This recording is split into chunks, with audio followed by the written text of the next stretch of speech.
Hace 300 millones de años no existían 7 continentes, existía uno solo.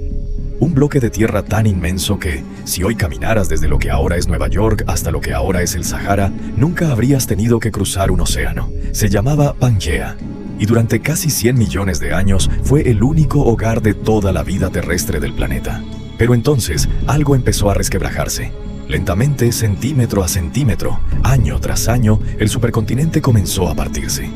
Y de esa ruptura nacieron los continentes que hoy llamamos hogar. Pero, ¿y si eso nunca hubiera pasado? ¿Y si, por alguna razón geológica distinta, Pangea se hubiera quedado unida hasta hoy? ¿Cómo sería el clima?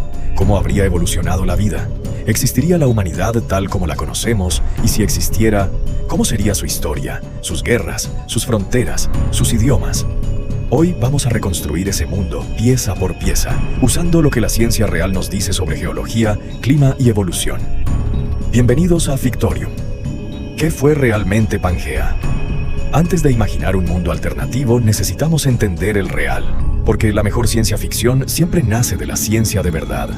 Pangea se formó hace unos 335 millones de años, durante el período carbonífero, cuando las placas tectónicas de la Tierra, que llevaban cientos de millones de años moviéndose de forma independiente, terminaron por colisionar y fusionarse en una sola masa continental. No fue un evento único, sino el resultado de varias colisiones sucesivas. Gondwana al sur, Laurasia al norte, y finalmente la unión de ambas creó un supercontinente que se extendía prácticamente de polo a polo. Alrededor de Pangea existía un único océano global, llamado Pantalasa, la madre de todos los mares. Y en su interior, entre los brazos del continente, se formó un mar interior conocido como el Tetis. Pangea no se mantuvo unida por accidente ni por casualidad. Su existencia y su posterior fragmentación responden a un motor que nunca se detiene: el manto terrestre. Bajo la corteza, materiales a miles de grados de temperatura fluyen en ciclos de convección lentísimos, arrastrando las placas tectónicas como si fueran balsas sobre un río de roca semifundida. Ese mismo motor que unió los continentes fue, con el tiempo, el que los volvió a separar. Hace unos 175 millones de años, corrientes de magma ascendente comenzaron a debilitar el centro del supercontinente, generando grietas que se convertirían en nuevos océanos. Primero se abrió el Atlántico Norte, luego el Atlántico Sur. Millones de años después, la India se desprendió y salió disparada hacia el norte a una velocidad geológica récord, hasta chocar contra Asia y crear el Himalaya. Así, poco a poco, llegamos al mapa que conocemos hoy. Ahora bien, para que nuestra historia alternativa funcione, necesitamos un punto de divergencia creíble. La pregunta no es solo ¿y si Pangea no se hubiera separado?, sino ¿qué tendría que haber pasado geológicamente para que eso ocurriera? En nuestra línea temporal real, el manto terrestre generó lo que los geólogos llaman puntos calientes, o superplumas bajo el centro de Pangea, específicamente bajo lo que hoy es el este de África y el sur del Atlántico. Estas plumas de calor ascendente actuaron como un soplete gigante, adelgazando la corteza desde abajo hasta romperla. Para nuestro escenario hipotético, imaginemos que la actividad de esas superplumas fue distinta, más débil o desplazada hacia zonas oceánicas ya existentes en lugar de hacia el corazón continental. Sin ese debilitamiento interno, la corteza de Pangea se mantiene estructuralmente estable durante decenas de millones de años más. Esto no es pura fantasía. Los geólogos saben que la ubicación y fuerza de estas plumas mantélicas depende de configuraciones específicas del núcleo y manto terrestre. Configuraciones que, con pequeñas variaciones, podrían haber sido distintas. Entonces, en nuestro mundo alternativo, Pangea permanece unida, no de forma congelada e inmóvil. Las placas tectónicas nunca dejan de moverse del todo, pero sí como una sola masa continental coherente, que quizás rota lentamente sobre el globo o se deforma en los bordes, pero nunca se fragmenta en continentes separados.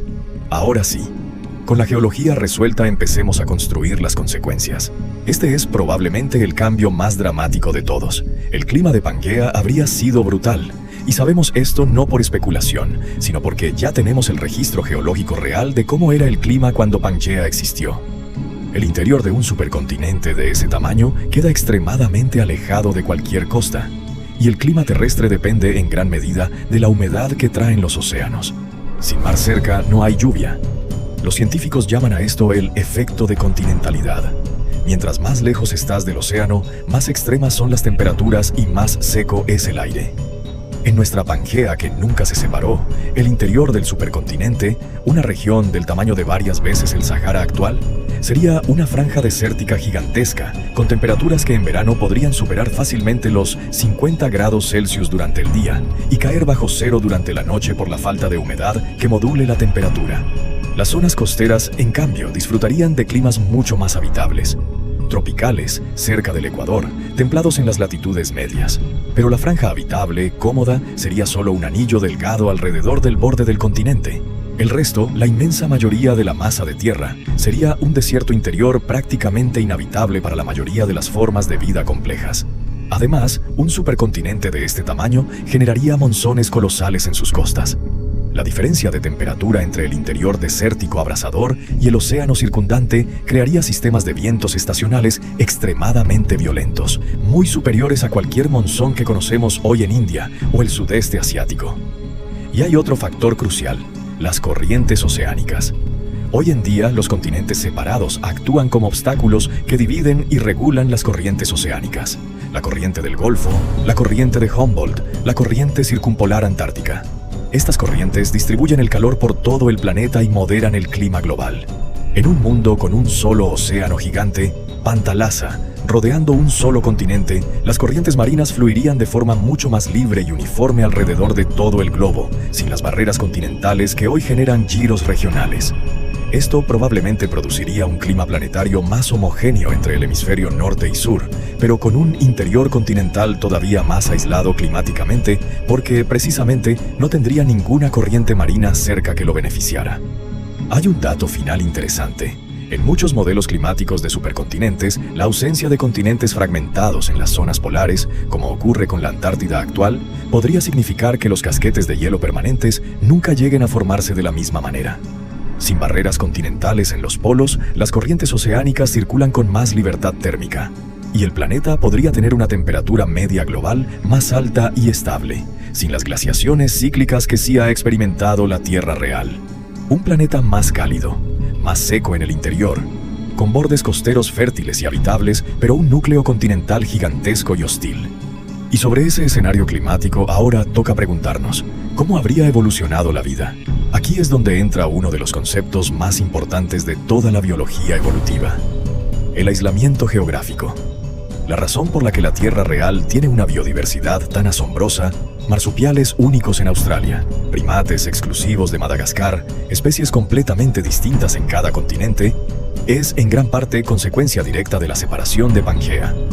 Cuando los continentes se separaron, poblaciones enteras de especies quedaron aisladas unas de otras. Sin poder cruzarse ni competir directamente, cada grupo evolucionó de manera independiente, adaptándose a condiciones locales distintas. Así surgieron ramas evolutivas completamente diferentes a partir de ancestros comunes. En nuestro mundo donde Pangea nunca se separó, ese motor de diversificación geográfica simplemente no existiría de la misma forma. Sin barreras oceánicas que aislaran poblaciones, las especies podrían desplazarse libremente por todo el supercontinente. Esto tiene dos consecuencias evolutivas enormes. Primero, es probable que la biodiversidad global fuera considerablemente menor. Al no haber aislamiento, las especies más competitivas y mejor adaptadas se expandirían por todo el territorio disponible, desplazando o extinguiendo a sus rivales en lugar de coexistir en nichos separados como ocurre en continentes distintos. Imagina, por ejemplo, que un solo linaje de depredadores terminara dominando la totalidad del supercontinente, sin ningún continente aislado, como la Australia real, donde especies alternativas pudieran desarrollarse a salvo de esa competencia.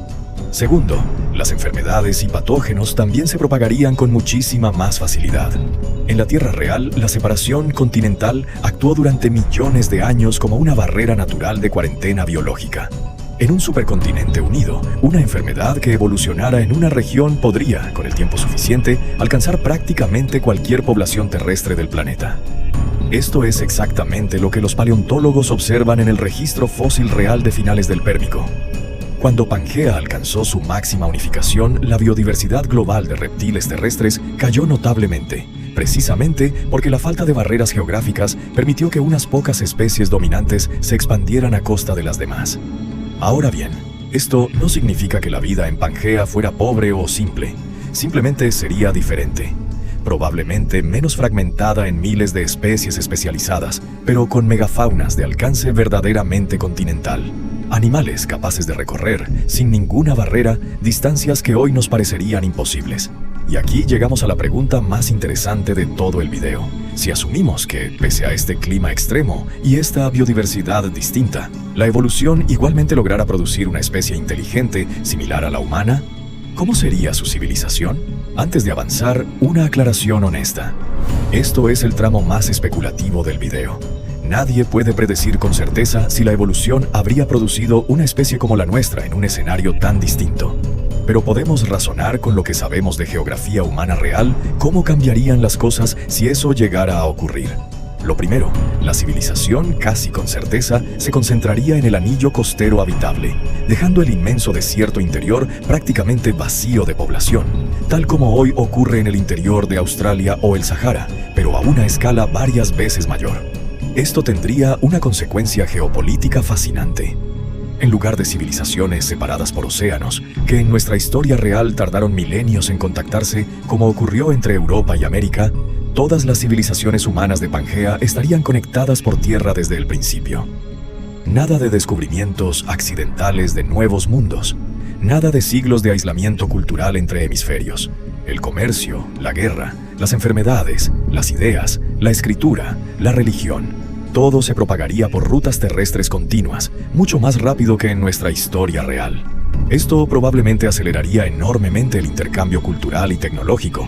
Imagina el equivalente a la ruta de la seda, pero conectando literalmente cada rincón habitado del planeta desde la antigüedad.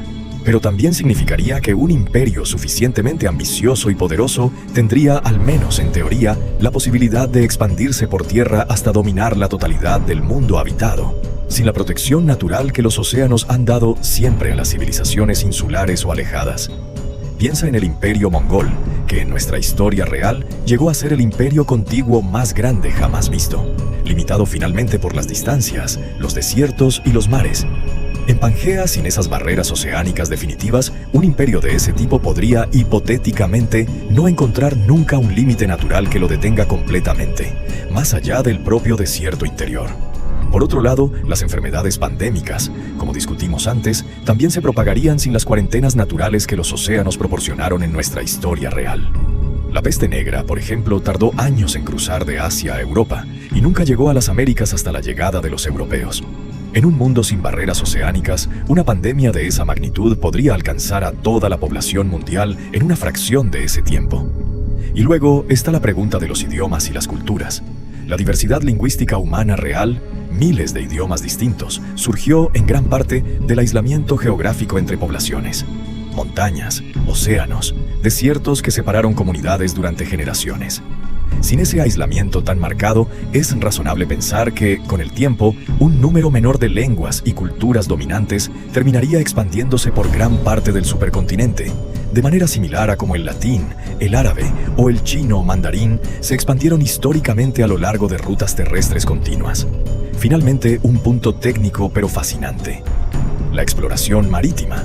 Uno de los grandes motores de la historia humana real, desde los polinesios hasta los europeos del siglo XV, tendría un propósito completamente distinto en Pangea. Sin continentes que descubrir al otro lado del océano, la navegación probablemente se habría desarrollado más lentamente y con objetivos distintos. Pesca, comercio costero, quizás la exploración del propio océano Pantalasa por curiosidad científica, pero no la búsqueda desesperada de nuevos mundos que definió tantos siglos de nuestra historia real. En resumen, una civilización humana en Pangea probablemente habría sido, en sus primeros milenios, más interconectada, más rápida en su expansión cultural y comercial, pero también más vulnerable a la dominación imperial total y a pandemias devastadoras a escala planetaria. Y muy probablemente jamás habría existido el concepto de descubrir un nuevo continente, simplemente porque no habría ningún otro continente que descubrir. Antes de cerrar, vale la pena mencionar algo que sí es ciencia establecida, no especulación. Los continentes actuales no van a permanecer separados para siempre. Los geólogos han identificado que las placas tectónicas se mueven en ciclos de aproximadamente 400 a 600 millones de años, uniéndose y separándose repetidamente a lo largo de la historia del planeta. A este fenómeno se le llama el ciclo de supercontinentes, y Pangea no fue el primero. Antes existieron otros, como como Rodinia y Columbia, cientos de millones de años antes. De hecho, los científicos ya han propuesto varios modelos de cómo sería el próximo supercontinente dentro de aproximadamente 200 a 250 millones de años. Algunos lo llaman Pangea Última, otros Amasya, dependiendo de qué continentes se predice que colisionarán primero. Así que, en cierto sentido, la pregunta de este video no es solo ¿y si nunca se hubiera separado?, sino también ¿qué pasará cuando vuelva a unirse? Porque según todo lo que sabemos sobre geología terrestre, tarde o temprano volverá a ocurrir. Lo fascinante de este tipo de preguntas es que, aunque parezcan pura fantasía, están ancladas en ciencia real: geología, climatología, biología evolutiva, historia humana. Cambiar una sola variable en el pasado profundo del planeta. El comportamiento de unas corrientes de magma hace 200 millones de años habría alterado por completo el clima, la biodiversidad y quizás hasta la posibilidad misma de que existiera una civilización como la nuestra. Vivimos en un planeta cuya superficie nunca ha dejado de moverse, ni un solo instante, desde que se formó hace más de 4.000 millones de años. Los continentes que hoy nos parecen fijos, eternos, son en realidad solo una fotografía instantánea de un proceso que jamás se detiene. Y ahora te toca a ti. Si Pangea nunca se hubiera separado, ¿crees que la humanidad habría llegado más lejos, más rápido? ¿O crees que un solo imperio, una sola enfermedad, habría terminado por dominarlo o destruirlo todo? Déjame tu teoría en los comentarios. Y si te gustó este viaje por la historia que nunca ocurrió, dale like, suscríbete y activa la campana, porque la próxima semana viajamos a otro y si... que va a volarte la cabeza. Nos vemos en el próximo video.